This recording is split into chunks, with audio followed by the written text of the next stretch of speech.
Hey guys, welcome back to today's video. So I apologize for not uploading yesterday.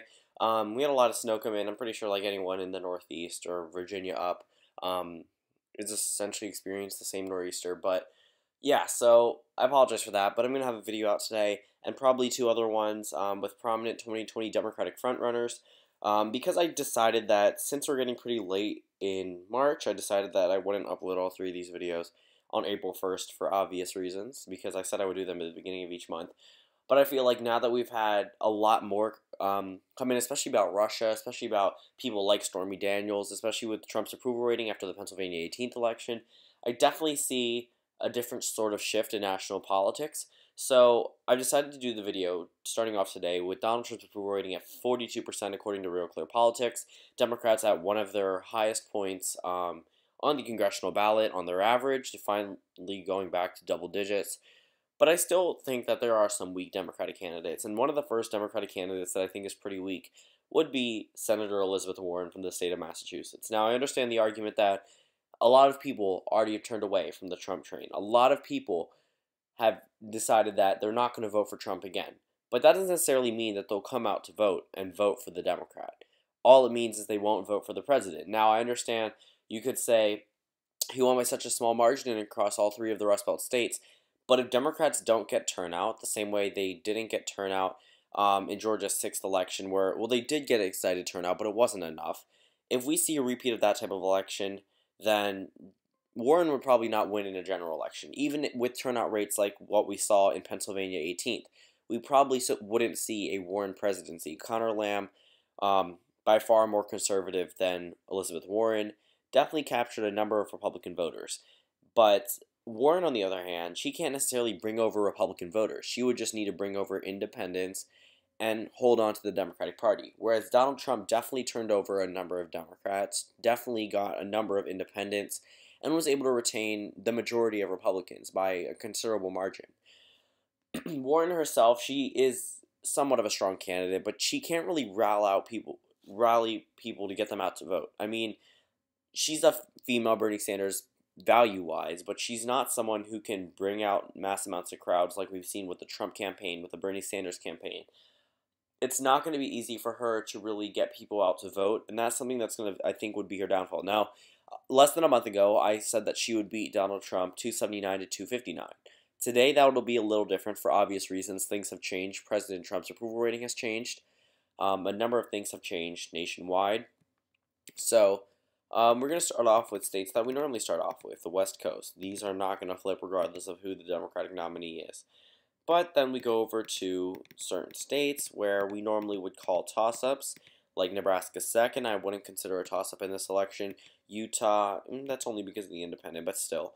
Alaska, for obvious reasons, not a toss-up, my bad. But Arizona, I don't really see a pathway for a Warren victory in Arizona. She is a little too liberal to win over the Arizona voters, and it's going to be something that's going to really hurt her come time for the election, because Bernie Sanders was very easily conveyed the message of progressivism through his platform. But the way Elizabeth Warren would do it, to be frank, she's kind of boring, not in an offensive way, more of a just a candidate perspective-wise. I mean, compared to where we have people like Joe Biden, Donald Trump, Bernie Sanders, people that really can get people to come out to vote, can get a number of crowds.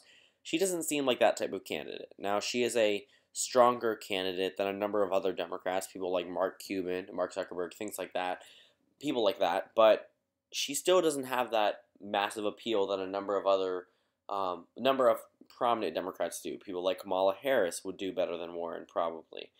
But Bernie Sanders easily would, and Joe Biden probably would as well. So we're just going to keep getting right into this prediction. I've done a lot of talking. We'll get right into it. So up in the Northeast, obvious reasons, going to Elizabeth Warren, her home state of Massachusetts, Vermont, Bernie Sanders' home state, Illinois, for obvious reasons, going to Elizabeth Warren. I mean, it's pretty solid of a Democratic state. The states of Georgia, Ohio, Iowa, not so sure about them being toss-ups in this season. I mean, Georgia and Arizona were exceptions, but even with people going against Donald Trump almost every day, that doesn't necessarily mean they're going to the Democrats. It just means they're voting against him. What we saw in 2010 did not correlate with what we saw in 2012.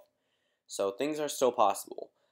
It's going to be super hard for the president to win re-election, I can tell you that much, but it would have to work in his favor. And right now, I think things are starting to go in his favor with an increased approval rating, um, with him being on the verge of firing Robert Mueller with like no real opposition other than a few Republican senators trying to get face value on a national level, but probably for the never mind. I'm not going to go into that. That's going to take me into a whole new topic. Um, so 182 electoral votes for Elizabeth Warren to 215 for Donald Trump.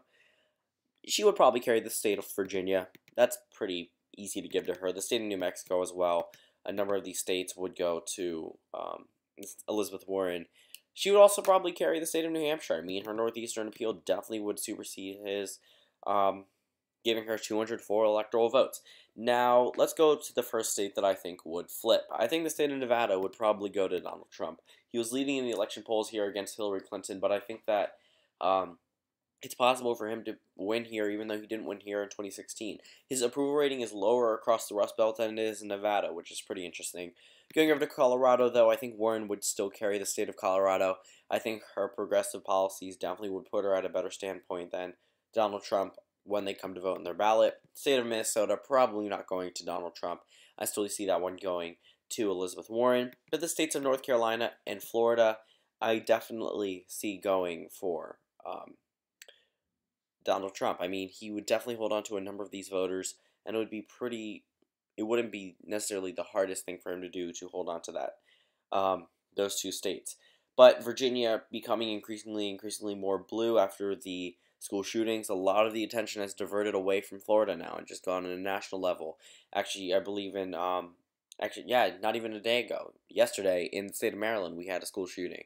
So, the attention is not necessarily directly on people like Marco Rubio and Bill Nelson anymore. It's kind of just on our country's leaders. So I think that